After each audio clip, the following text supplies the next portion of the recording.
Баршаңызға қайырлы күн, құрметті көрермендер, каналыма қош келдіңіздер.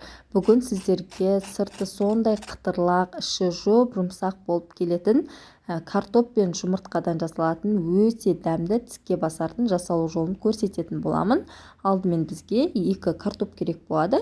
Картопымызды жақсылап қабығын ашып болғаннан кейін видеода көріп тұрғандарыңыздай етіп турап аламыз. Мен ірі көлемдегі 2 картопты пайдаландым. Егер сіздердің картоптарыңыз ұсақ болса 3 картоптан қоссаңыздар болады. Оның үстінен толтырып салқын суды қосып пісіріп аламыз. Тек қана суға пісіріп алдым. Міне піскеннен кейін шанышқының көмегімен жақсылап езе бастаймыз.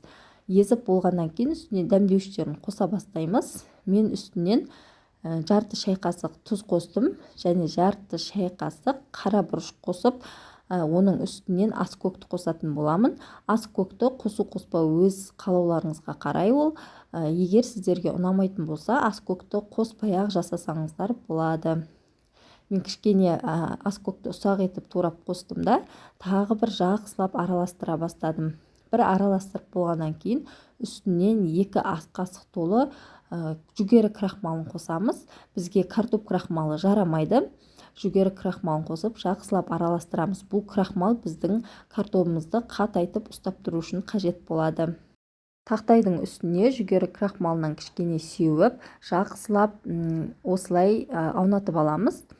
Міне өздеріңіз көріп тұрғандай, біздің картопымыз ешқандай да еріп кетпей, езілмей, өте әдемі болып тұр. Себебі крахмал біздің картопымызды қатайтып ұстап тұрады. Мінекей осылайша өздеріңіздің қалауыңыз бойынша бұл жерде кессеңіздер болады. Мен ұзынша етіп кесіп дайындап алдым. Кесіп болғаннан кейін крахмалдан аздап себе отырып, формасын жақсылап келтіріп аламыз. Міне екінші қалған бөлігінде осылайша кесіп алдым. Одан соң бізге 1 жұмыртқа қажет болады. 1 жұмыртқаны ыдысыма жарып алдым және үстінен аскөкті кішкене қосып жібердім. Бұл жерде де аскөкті қосу-қоспау өз қалауларыңызға байланысты.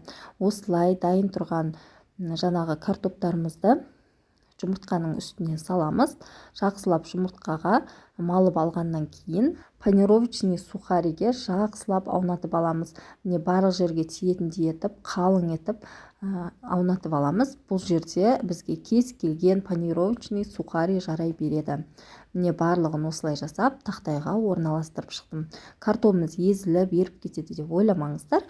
Панировочный сухариге бір жақсылап аунатып алғаннан кейін қатайып өз формасын жақсы ұстап тұратын болады. Табамыз қызғаннан кейін майды құйып, майды да кішкене қыздырып алып, дайын тұрған картоптарымызды қоса бастаймыз. Майымыз бір тұшып шыққаннан кейін оттың астын баяу етіп қойып, барлығын пісіріп аламыз. Құрметті көрермендер, егер сіз менің каналыма тіркелмеген жаңа көрермен болсаңыз, астыдағы тұрған подписаться батырмасын басып, каналыма тіркеліп алуды ұмытпаңыз. Алдағы уақытта сіздермен көптеген рецепттермен бөлісетін боламын. Және каналымдағы видео бөлімін басатын болсаңыз, сіздер іздеген бірнеше рецепттерді таба аласыздар. Осы оңай әрі жылдам жасалынатын тіске басарды поделиться батырмасын басып, өз достарыңызбен де бөлісіп қоюды ұмытпаңыз. Мінекей достар, 2 беті піскеннен кейін 2 жанында, яғни 4 жетін бірдей пісіріп алатын боламыз. Осы орайда оттың астын баяу етіп қоямыз. Сол кезде біздің картоптарымыздың сырты қытырлақ болып пісетін болады.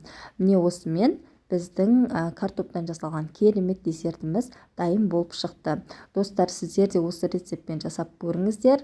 Дәмі енді өте керемет болып шығады. Видеоны соңына дейін қарап, менімен бірге болғандарыңыз үшін рахмет. Егер сіздерге видео ұнаған болса, лайк басып, каналыма жазылып кетуді ұмытпаңыз.